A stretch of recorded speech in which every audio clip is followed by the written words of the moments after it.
Bonjour à tous, je suis Alain Christian Calaban et je vous présente la quatrième partie de mon témoignage. Alors, comme je le disais à la troisième partie, j'ai fait un séjour à la réanimation de cette institution sanitaire et ce n'était pas du tout évident. Mon séjour là-bas était vraiment assez compliqué, complexe, déjà à cause de mon état de santé qui était dégradant au fur et à mesure des jours, mais également à cause du fait que l'univers même dans lequel je me trouvais n'était pas assez facile, bien que c'était adapté pour mon état de santé, mais ce n'était pas facile pour mes émotions, pour tout ce que je ressentais. Vous savez, c'est un univers où on n'admet pas les visites, ou alors à la limite deux visites ou trois visites par jour. Donc c'était assez compliqué pour que je puisse me sentir à l'aise. Quand j'ai commencé à être conscient, j'avais besoin d'avoir des personnes avec qui discuter, avec qui partager, mais c'était très très compliqué parce que ce n'était pas vraiment permis. Donc il y a déjà ça et savoir également que le bâtiment est conçu au sous-sol, donc du coup tu sais même pas s'il fait jour, tu sais même pas s'il fait nuit, les journées se passent comme ça, tu es dans un stress pas évident.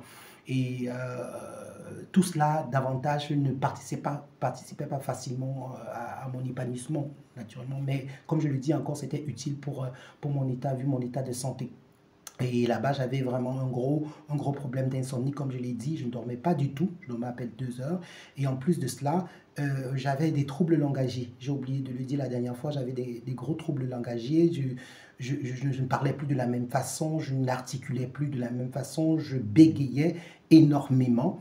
Et je parlais très très rapidement. Bref, tout était très très confus dans mon esprit. Ça amenait davantage à troubler toutes les personnes qui étaient davantage autour de moi, surtout les membres de ma famille.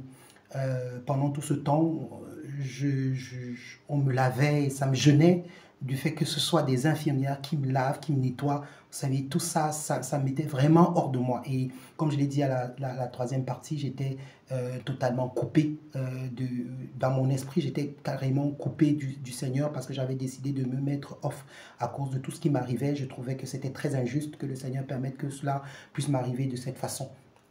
Et par la suite, quand j'ai commencé à être un peu stable en termes de mes paramètres, beaucoup plus, alors les spécialistes, ou du moins les médecins, le corps médical a décidé de m'envoyer en médecine. Donc après peut-être 10 jours comme ça, j'ai été transféré à médecine puisqu'on a vu que j'avais déjà une stabilité au niveau de mes paramètres. Mais il faut préciser que mon état de santé n'était pas du tout vraiment amélioré. Donc quand je suis arrivé donc en médecine, j'ai été installé dans une chambre. C'était déjà plus facile pour ma femme parce que elle dormait, quand j'étais en réanimation, elle dormait dehors, dans le hall et tout cela. Et c'était déjà au moins facile pour elle de pouvoir être à côté de moi. Et c'était aussi facile pour moi de pouvoir l'avoir régulièrement à mes côtés. Donc c'était déjà un plus pour moi par rapport à mon état émotionnel. Et puis j'ai commencé à avoir un peu plus de visites qu'en bas. Et c'est ça davantage qu'ils m'expliquaient, que les médecins m'expliquaient qu'en haut j'aurais un peu plus de visites et ça me donnerait de pouvoir davantage être un peu, restaurer un peu plus rapidement.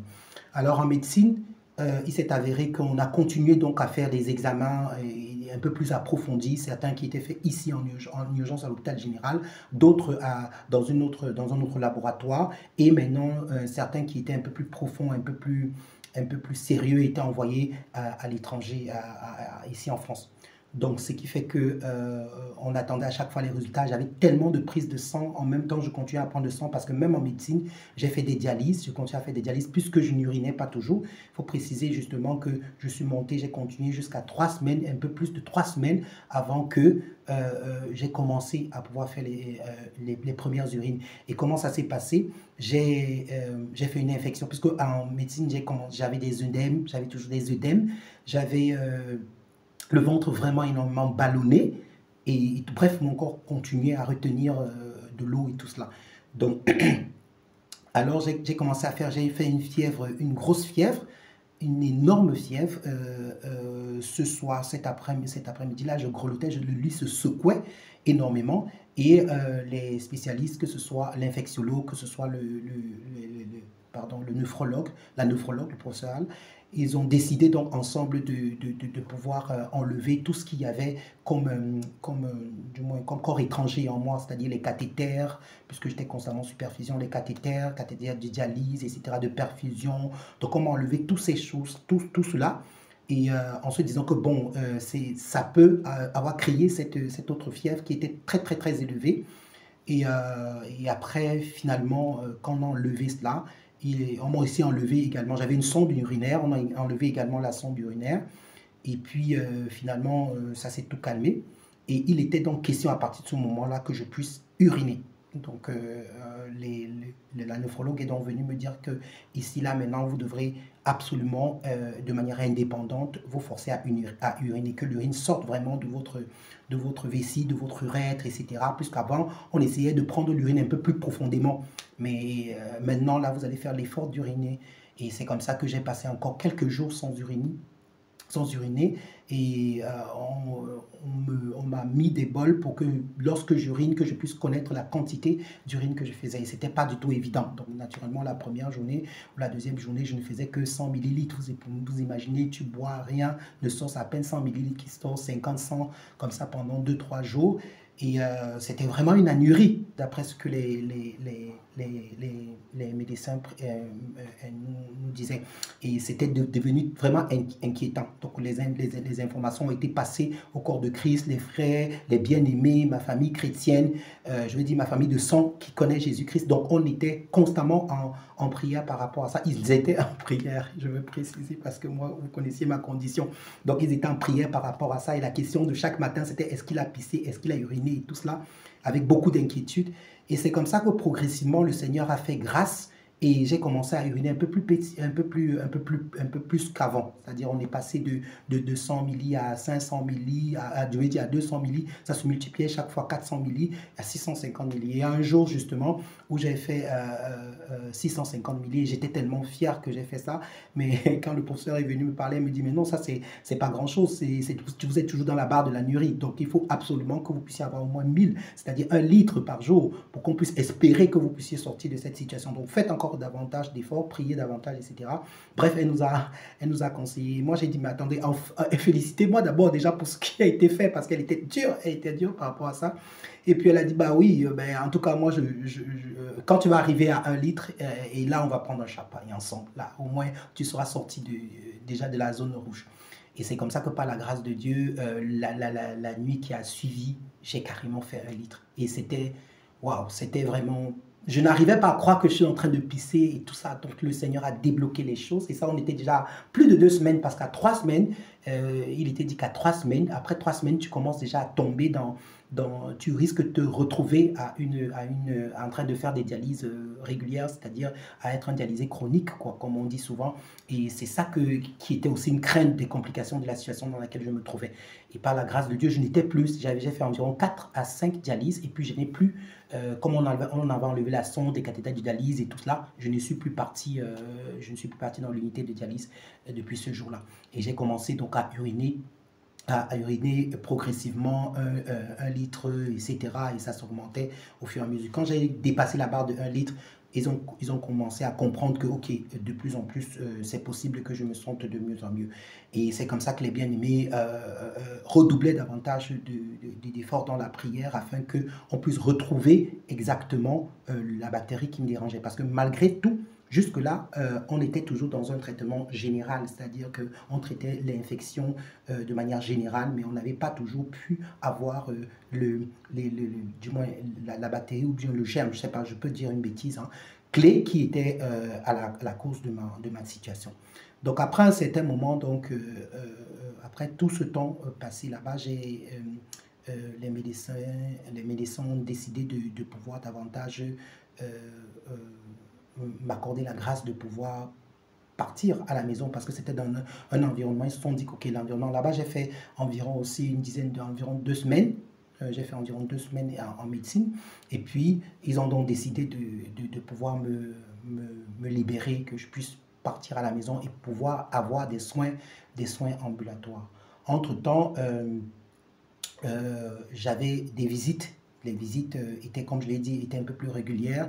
Il y avait des frères qui venaient, qui soutenaient et qui priaient régulièrement, contrairement à quand j'étais en réanimation où ils étaient obligés d'être à distance. Donc j'avais des visites assez régulières.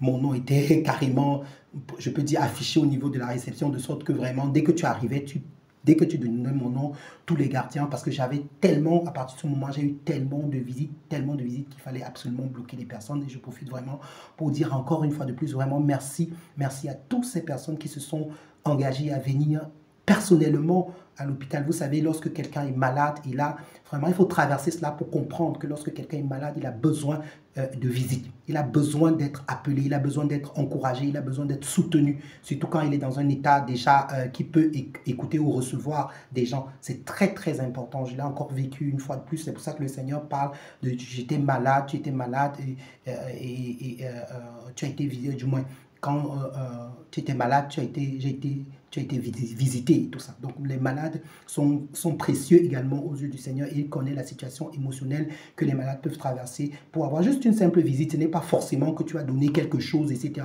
Mais juste une visite, une parole d'encouragement peut vraiment aider celui-là qui est dans une situation de maladie. Donc, si autour de toi, tu as des personnes qui sont malades, vraiment visite. Et je bénis le Seigneur pour ceux qui ont le ministère qui s'occupe de prendre soin des malades ou bien de prier pour les malades dans les hôpitaux, etc. Vraiment que le Seigneur vous bénisse abondamment parce que c'est tellement important pour l'émotion de la personne, pour la vie même spirituelle de la personne. C'est très important. Même comme quand ceux qui venaient, je leur donnais le veto que je vous avais dit là, que 5 minutes, pas plus, etc. Parce que j'étais dans mes nerfs, comme on dit souvent. Mais après, quand ils partaient, j'étais fier qu'ils aient pris ce temps de venir prier avec moi, de venir me soutenir, m'encadrer. Alors finalement, là-bas, je n'avais pas toujours de sommeil, il faut préciser. Pendant les 2 semaines que j'ai eues, également au niveau de la médecine, je ne dormais pas du tout. Je ne dormais pas du tout. Cette fois-ci, je ne délirais plus. Je ne délirais plus, mais je ne dormais pas. Donc, et ce qui est bizarre, c'est que je n'arrivais pas également à rester longtemps devant, parce qu'il y avait une télé, il y avait une télévision, il y avait même la climatisation. Je ne voulais pas du tout. On ne pouvait pas mettre la climatisation du tout. Je ne voulais pas la télé. Donc, quand tu arrivais dans ma chambre, c'était vraiment morose. Comme on dit, c'était morose. Et voilà, c'est ça. Donc, finalement, par la grâce de Dieu, j'ai pu être admis à sortir. C'est vrai que je ne me sentais pas bien. Je n'étais pas trop d'accord du fait qu'on me demandait de sortir à cause du fait que je n'arrivais pas à marcher normalement. Je n'arrivais pas. Je mettais un pied derrière l'autre et après je me fatiguais. Pour moi, je me disais, mais pourquoi ils me font sortir? Ça me troublait. Et voilà, et comme vous pouvez, je vais, au fur et à mesure, certainement, vous avez remarqué que j'ai mis peut-être quelques photos. Donc, vous allez constater. Et je me disais, mais tiens, pourquoi ça? Et quand je marchais, vous avez vu, c'était pour moi comme si j'étais pas contente de sortir parce que je me disais, est-ce que je vais avoir des soins dehors? Est-ce que ça va s'améliorer dehors? Et c'est comme ça que, bon, j'ai quand même forcé et de toute façon, je n'avais pas trop le choix. Donc, je suis parti. Au lieu de rentrer chez moi directement, j'ai été admis plutôt chez mon ami. Donc, on est parti, il m'a reçu plutôt chez lui parce que c'était plus facile pour moi de pouvoir quitter en ambulatoire chez lui pour pouvoir aller à l'hôpital de manière régulière. Et les conditions chez lui étaient un peu plus propices par rapport au calme, par rapport à tout ça, parce que avec mes enfants et tout ça, ça ne devait pas déjà être évident.